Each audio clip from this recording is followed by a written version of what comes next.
sabudaran didinya.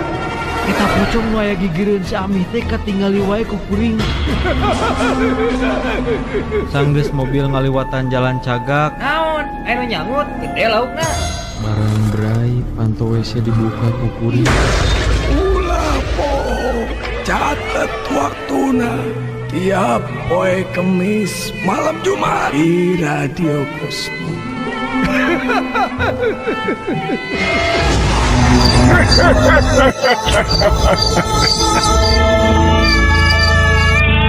Jumat Kliwon.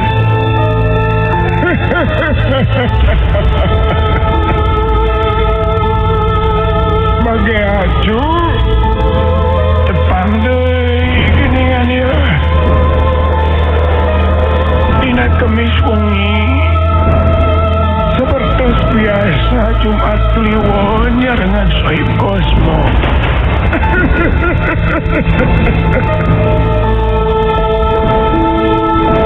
Aya sababaraha carita dina wengi ieu anu baris dipedar su. Tapi omat ulah ngadangukeun Jumat Kliwon sosoranganan. Oh macu bisi aya nu maturan, bisi aya nu datang. Kade ulah ngadangukeun Jumat Kliwon sosoranganan. Ulah.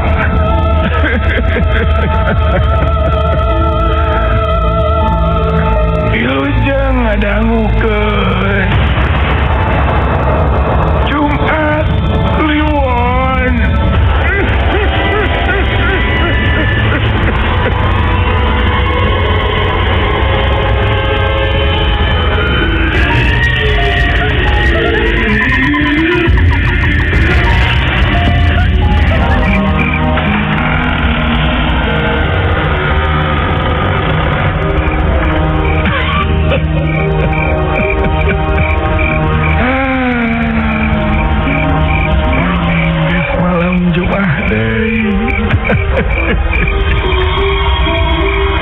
Sampurasun sunat kamarana turang sunat.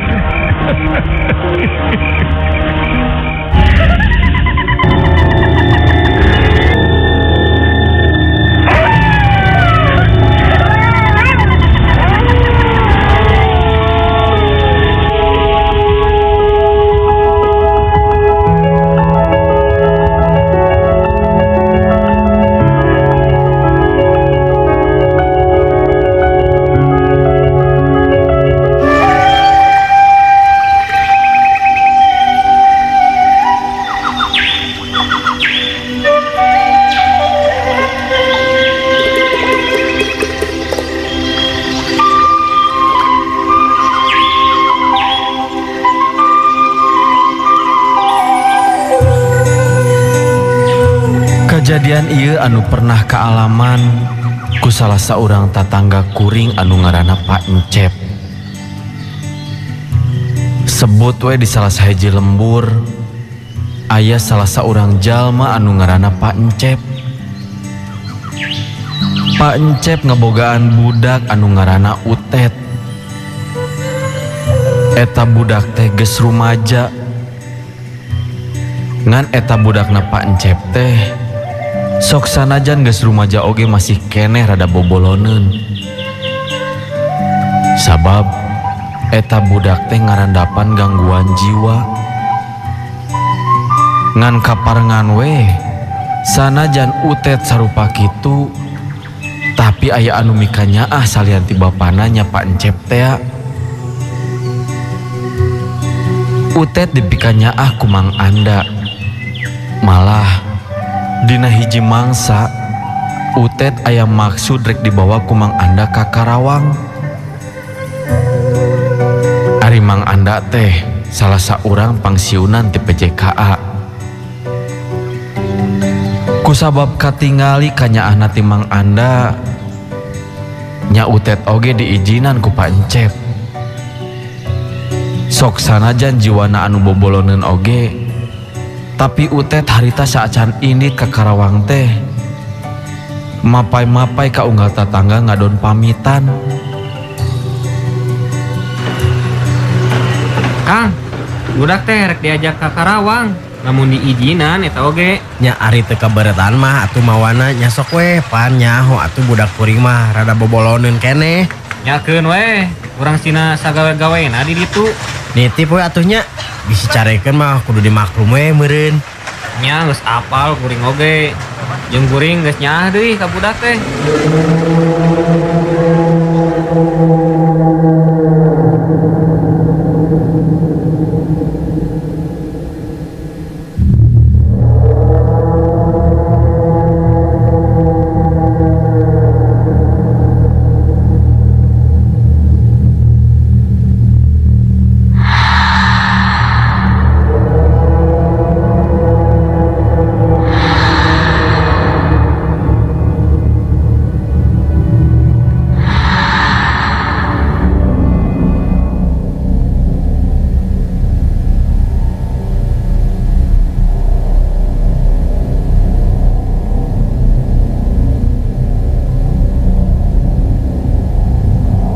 Isukna Utet indit jeung Mang Anda ka Karawang. Sainditna si Utet anu dibawa ku Mang Anda ka Karawang. Nah atuh pancepet jadi inget wae. Bet aya rasa beda, sok aya rasa sesebelakan. Tapi rarasaan kitu teh terjadi geruh. Atawa terjadi omong kanu sejen. Nya meureun rasaan sarupa kitu teh pedah kakarek ditinggalkeun jauh ku si Utet. Singkat carita, geus aya 3 poena si Utet aya di Karawang. Kejadian harita pas tengah peuting ka imah Pak Encep aya anu kaketrok kana panto.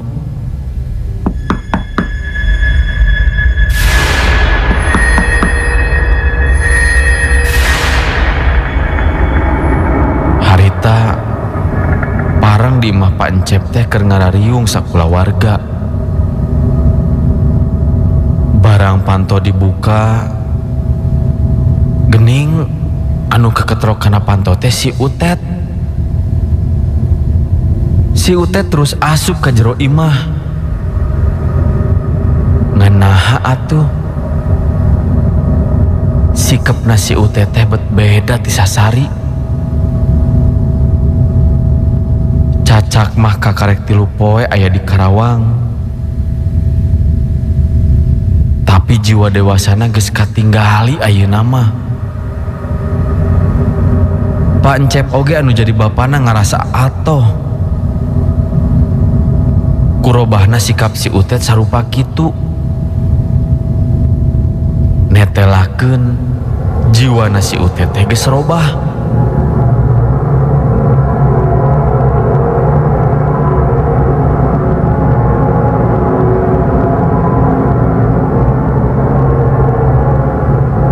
Peuting eta oge datangna si Utet teh bari jeung teu dibarengan ku Mang Anda.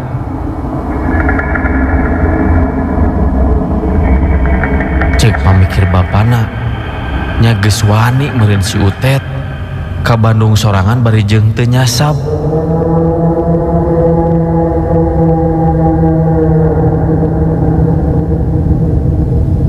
Peuting eta mah si Utet jeung kulawargana ngadon ngarobrol tepikeun ka subuh. Dina obrolanana si Utet ngomong ka Pak Encep, anu cek manehna mah geus ngarasa betah cicing di Karawang. Cek si Utet, dina obrolanana bisi teu bisa balik deui ka lembur. Hiji kejadian aneh anu karasa ku Pak Encep. Eta si Utet geus bener-bener robah sikepna.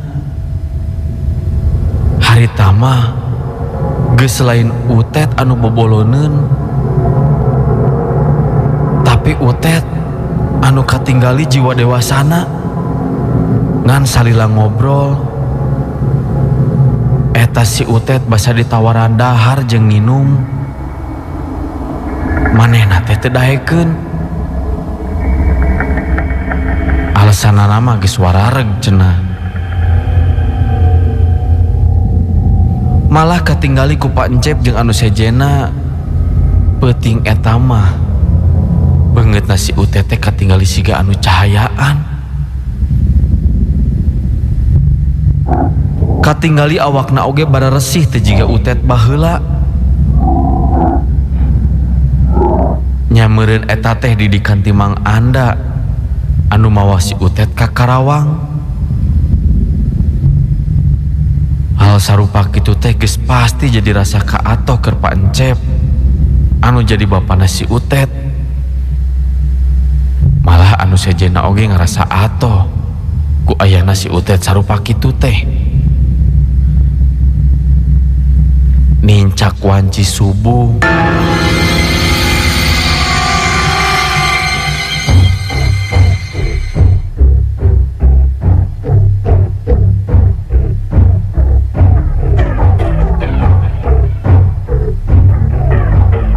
si Utet katinggali ngoleset tina diukna, bari terus bebeja rek ngadon sare heula. Sabab isuk kudu indit deui ka Karawang neruskeun gawena. Geus si Utet asup ka kamarna, nu sejen oge mimiti sarare.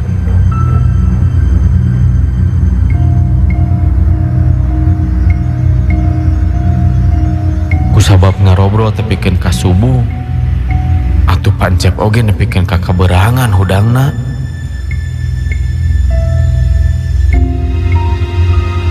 Malah hudangna oge kahudangkeun ku ayana anu keketrok kana panto. Barang panto dibuka, sing horeng anu keketrok kana panto teh dua urang polisi anu nanyakeun imahna kolot si Utet.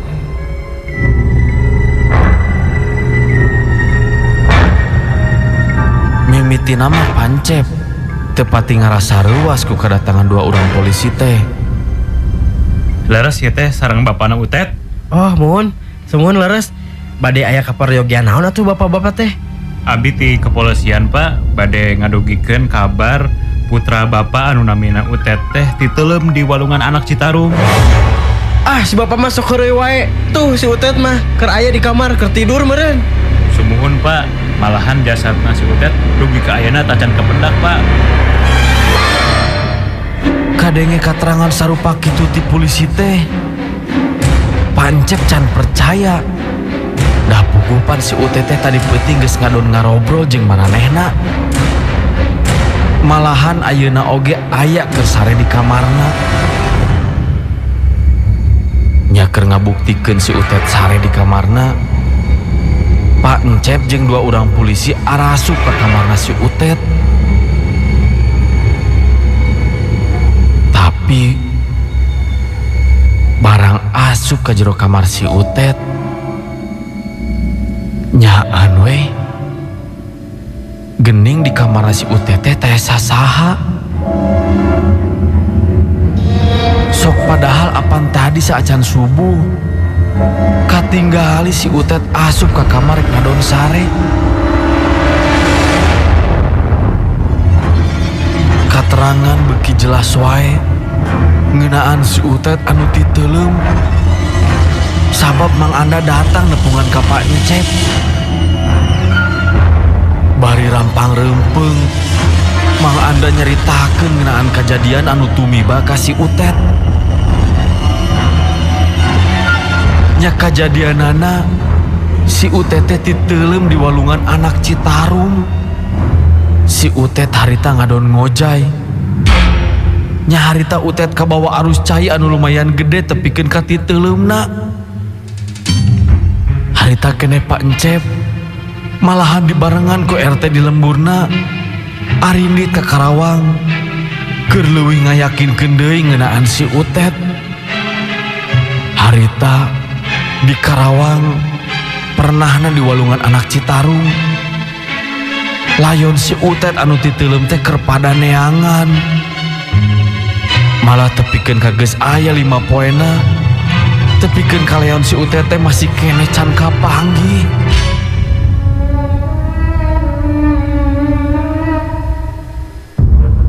Kusabab kejadian kitu nya aya anu ngabejaan. Maluruh layon si Utetna dibarengan ku tarekahan anu bisa. Hal sarupa kitu dilaksanakeun salah saurang anu bisa narekahan sangkan layon si Utet teh kapanggih. Alhasil pamentana dikobul. Sanggeus ditarekahan mah layon si Utet teh ngadon mucunghul sorangan keluar tina cai bari terus ngambang.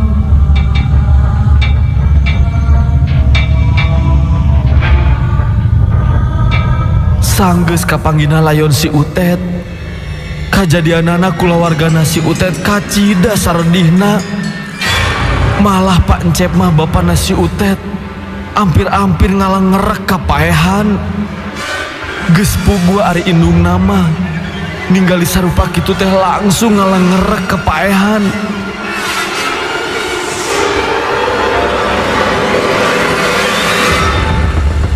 Sanggeus kapanggina layon si Utet jalma anu narekahan sangkan layon si Utet anu titeuleum teh kapanggih. Manehna nepikeun carita ka kulawargana si Utet. Si Utet titeuleum sarupa kitu teh cenah digusur ku siluman anu ngageugeuk eta walungan anak Citarum. Nyalayona si Utet teh disumputkeun di dasar walungan. Sanggeus kapanggih mah eta layon si Utet. Layon si Utet dibawa ka lemburna sarta terus dimakamkeun sakumaha mistina.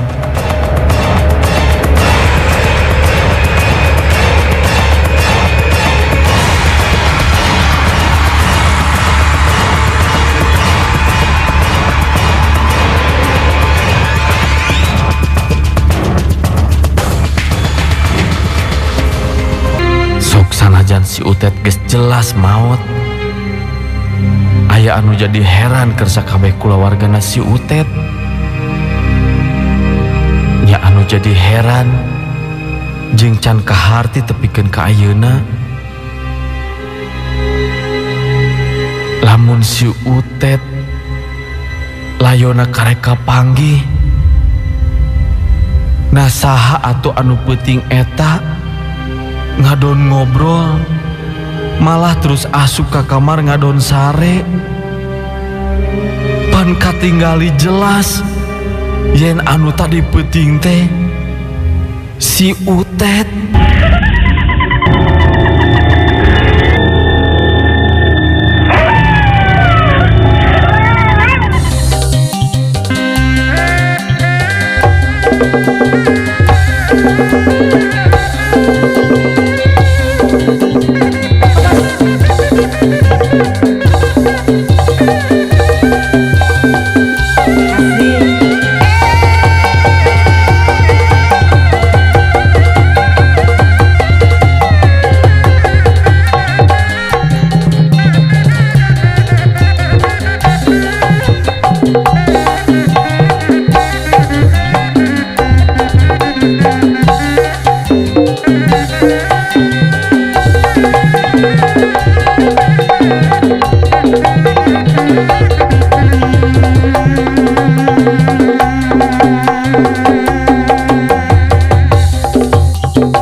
November 2008. Kuring pernah ngalaman hiji kajadian nu karek kalaman pisan saumur hirup kuring.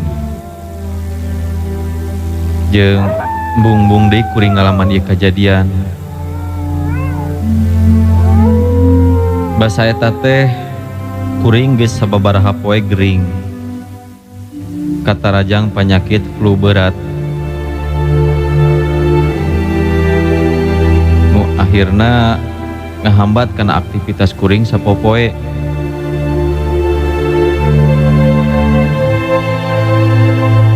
Basa eta kuring geus 3 poe teu abus ka kantor. Nya sabab kondisi awak teh masih karasa teu ngeunah, sirah karasa berat jeung karasa lalieur keneh.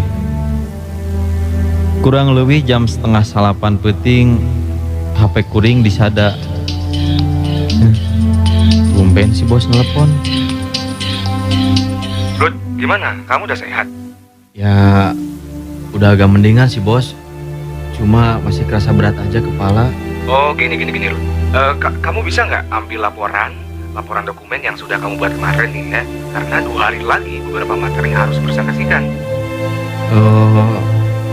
Baiklah bos. Sekarang saya ke kantor dulu, lalu saya langsung ke rumah bos aja. Nah, dari kantor, kamu langsung saja ke rumah saya. Ya, baiklah kalau begitu bos. Rud, sorry ya, saya rapotin kamu sebentar, padahal kan kamu lagi sakit. Oh, nggak apa-apa bos. Sudah lebih enak kok sekarang.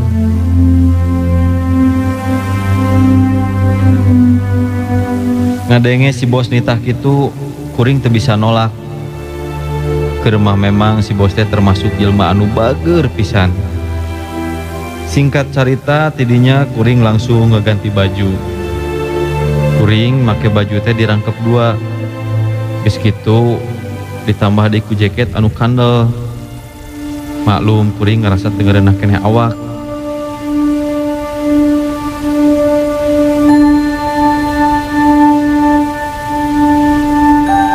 Geus beres make jaket, kuring langsung keluar muka kantor imah.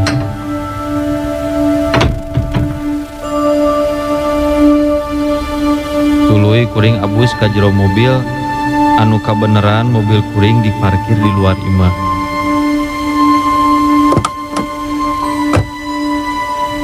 Ningali jam, geus nunjukkeun jam 8 kurang saparapat. Imah kuring aya di daerah Selontongan. Kabeneran kantor kuring teh teu jauh teuing ti imah kuring. Tidinya kuring langsung ngajalankeun mobil.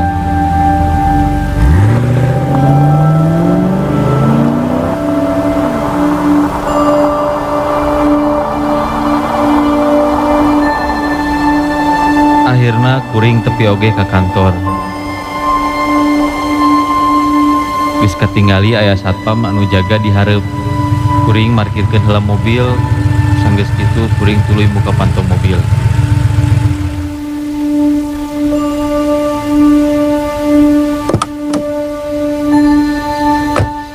Barang kuring geus nutupkeun pantau mobil, satpam nanya ka kuring. Mas, tumben malam-malam ke kantor ada apa ini? Iya nih pak, disuruh si bos ambil beberapa dokumen. Oh ya pak, di atas ada siapa aja ya? Cuma ada security yang kebagian tugas malam. Kalau Pak Adre baru saja pulang tadi Pak. Oh gitu ya. Ya udah, kalau gitu saya ke atas dulu ya pak. Monggo.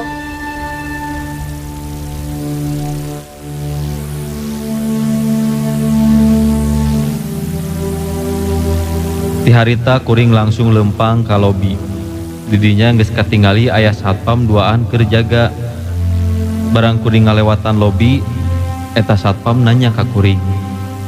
Tugas malam Pak? Tidinya kuring ngajawab, enggak pak, cuma mau ngambil dokumen, biasa disuruh pak bos. Tidinya kuring langsung muru ka pantolip. Barang rek nepi ka pantolip,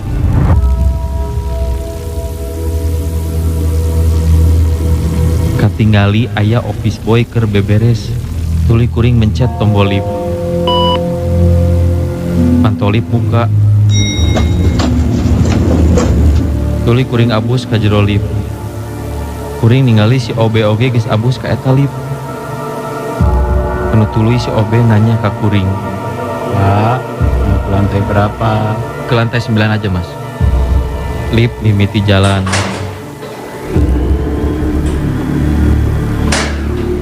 Tuluy eureun di lantai 3. Pas pantolip muka kaciri ruangan eta lip teh poe dibarengan ku si Obe anu tuluy pamitan ka kuring. Saya duluan ya Pak. Oh ya silakan. Tuluy pantolip nutup deui. Kuring mencet tombol ke lantai 8. Tah 3 detik tidinya pantolip teh kabuka deui. Kuring mikir si Obe meureun rek balik deui make lip, tapi barang pantolip muka sasaha geuning. Kuring mencet deui eta tombol lip keur nutup deui eta pantolip. Karage nutupan jol muka deui eta pantolip teh. Aneh, nah lip teh hidup jadi rusak kieu, cek kuring dina jero hate. Teu lila tidinya jol-jol pantolip teh nutup sorangan. Tuluy lip mulai jalan deui. Ti harita narasaan kuring mulai ngarasa teu ngeunah. Aya naonnya? Lipna kerusak we meureun. Teu lila tidinya pantolip kabuka. Kuring lempang keluar ti pantolip, katinggali suasana di lantai 8 teh geueuman pisan. Nya katinggali sababaraha lampu geus dipareuman. Da suasana ge geus sepi pisan. Sora lengkah sapatu kuring ge nepikeun ka kadenge.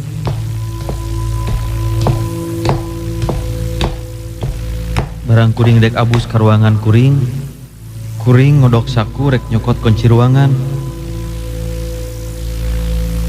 Mana geuningan kunci ruanganna? Di mana nya? Leguk. Kuring karek inget kunci ruangan teh aya di jero mobil keneh. Dasar. Kuring kesel. Nya akhirna kepaksa kuring kudu balik deui lempang muru ka pantolip. Barang kuring lempang kadenge di ruangan ieu aya barang anu lagrag. Tuluy kuring rungaringeun neang di mana eta asal sora. Tapi barang kuring luak liuk, sasaha geuningan. Tidinya rarasaan kuring teh beuki ngarasa teu ngeunah. Tuluy kuring satengah lumpat nguru ka pantolip. Kuring rusuhan mencet tombol lip. Teu lila pantolip kabuka. Barang pantolip muka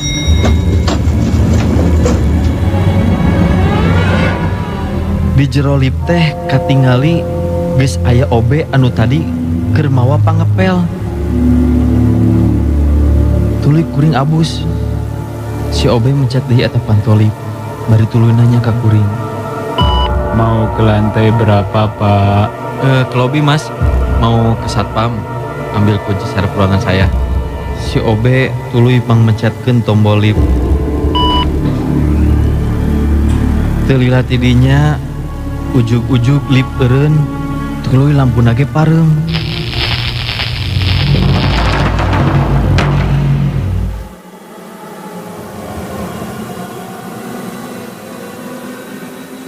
Tidinya kuring reuas. Naon deui atuh ieu teh? Asal loba pisan kajadian nu rame.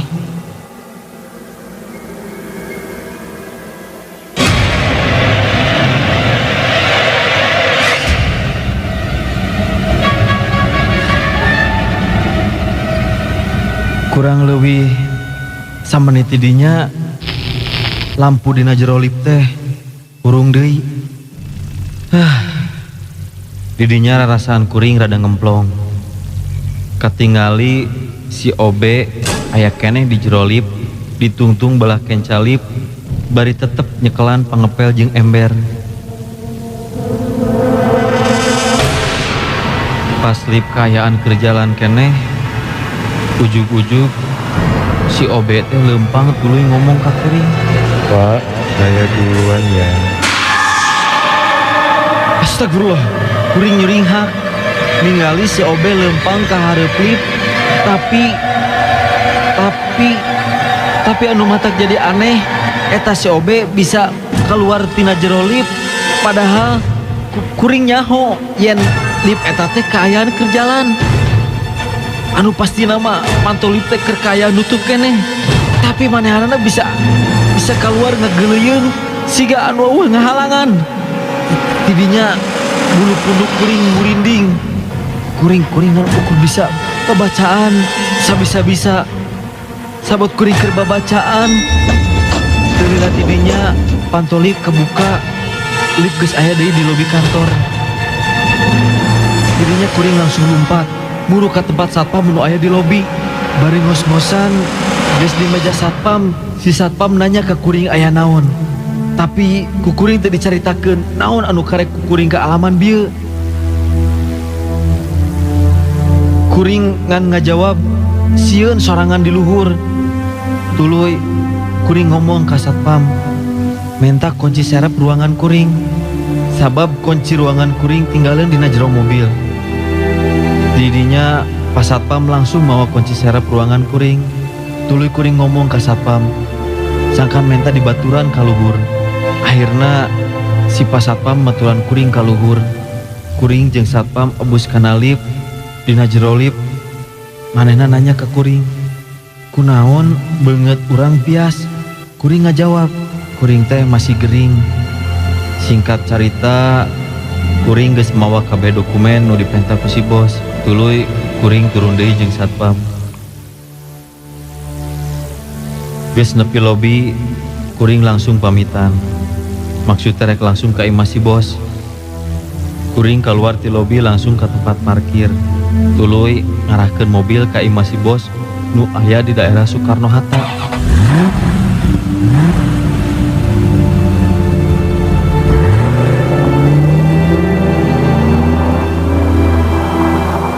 Singkat cerita, kuring tepi ka imah si bos. Teu loba basa-basi, sanggeus beres nyerahkeun dokumen ka si bos. Kuring pamit, tapi saacan pamit si bos mekelan kuring roti bakar. Lumayan cenah, hitung-hitung buruh ka imahna bari rada seuri manehna. Tuluy ku kuring ditarima eta roti bakar.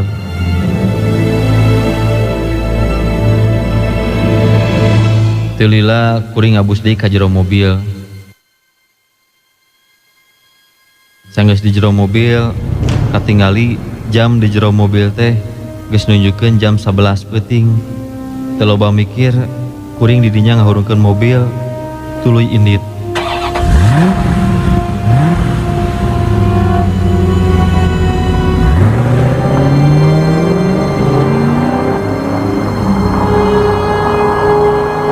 Kuring mau mobil teh teu ngebut-ngebut teuing. Kusabab kuring ngarumasakeun maneh masih keneh kaayaan gering. Tina sapanjang perjalanan eueuh keanehan anu kaalaman ku kuring. Tapi pas ngaliwat hiji jambatan penyeberangan nu aya di jalan Soekarno-Hatta, nya pasti nama hareupeun rumah sakit Al Islam. Tidinya kuring teu kahaja ningali spion tengah mobil. Barang ningali spion tengah, kuring ningali di tukangeun mobil kuring aya si Obe nuku kuring ditinggali di kantor kuring tadi.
Tapi sekarang cu waktu nak tanya kapan Aki kita pamit lah kita uya ke tempat anu jauh cu